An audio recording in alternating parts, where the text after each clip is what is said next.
Bienvenue sur ma chaîne La pédagogie financière avec Émilie.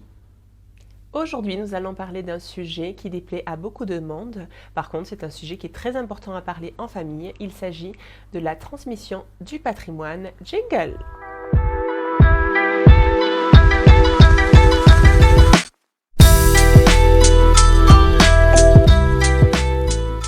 Alors, pourquoi transmettre son patrimoine? Déjà, première chose, qu'est-ce que le patrimoine? Eh bien, en fait, par patrimoine, on entend le patrimoine financier d'une personne, tout ce qui est placement financier à la banque, dans des assurances, tout ce qui est investissement. Et également, le patrimoine immobilier, qui soit physique, ou alors ce qu'on appelle la pierre-papier, tels les SCPI. Il peut donc y avoir plusieurs raisons à vouloir transmettre son patrimoine avant sa disparition. La première raison est celle que vos souhaits soient respectés. À votre décès, si vous avez un conjoint, une conjointe, des enfants, ce sont eux qui se partageront votre héritage à votre décès. À défaut d'en avoir, ce sont les autres membres de votre famille qui en hériteront. Ça peut être par exemple des cousins, des cousines, des oncles, des tantes, des frères et des sœurs, etc. Et dans le cas où vous n'auriez aucune famille, eh bien, c'est l'État, au final, dernier héritier, qui en héritera. Raison numéro 2, réduire les droits de succession que vos héritiers auront à payer. La part de l'héritage qui reviendra à votre conjoint ou votre conjointe si vous êtes marié, ou à votre partenaire de Pacs si vous êtes pacsé et que vous avez rédigé un testament, sera totalement exonérée de droits de succession. Vos autres héritiers auront, par contre, des frais de succession à payer, vos enfants par exemple, calculés sur la valeur des biens reçus, sous déduction d'un abattement variable selon le lien de parenté avec vous. Raison numéro 3, préserver l'harmonie familiale. À votre décès, vos héritiers se retrouveront collectivement propriétaires de votre patrimoine. Des conflits risquent alors de naître si vos héritiers n'arrivent pas à se mettre d'accord sur les modalités de gestion de vos biens, ou alors si certains désirent sortir de l'indivision formée. Mais alors, de quelle manière transmettre notre patrimoine en amont de notre décès afin que tout se passe le mieux du monde? Il est alors possible d'effectuer ce qu'on appelle des donations.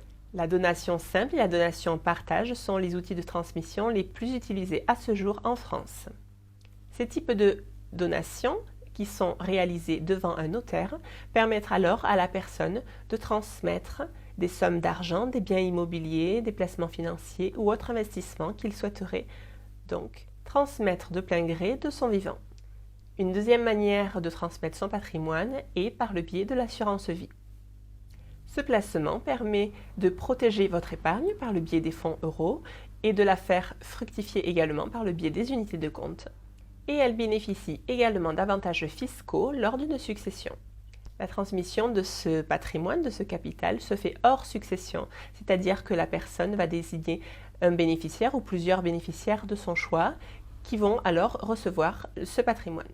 Le plus important est de savoir que chacun de vos bénéficiaires bénéficie de 152 500 € qui seront totalement exonérés de frais de succession si la somme a été versée avant l'âge de 70 ans. La troisième manière est celle du démembrement. Le démembrement de propriété consiste à séparer la propriété en deux parties distinctes, à savoir la nue propriété et l'usufruit. Cela vous permet donc de donner la nue propriété à vos héritiers et de garder l'usufruit pour vous, c'est-à-dire la pleine possession des loyers si vous percevez des loyers ou alors la disposition du lieu si vous vivez à l'intérieur. Et à votre décès, le nu propriétaire récupère la pleine propriété. La quatrième manière de transmettre son patrimoine est celle du don familial. Vous pouvez en effet verser la somme de 31 865 € à chacun de vos enfants ou petits-enfants tous les 15 ans, sans frais de succession à payer.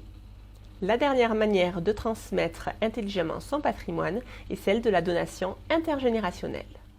Cet outil a été conçu exclusivement pour les grands-parents qui souhaiteraient donner la somme de 31 865 € à chacun de leurs petits-enfants, tout en étant exonérés de frais de succession.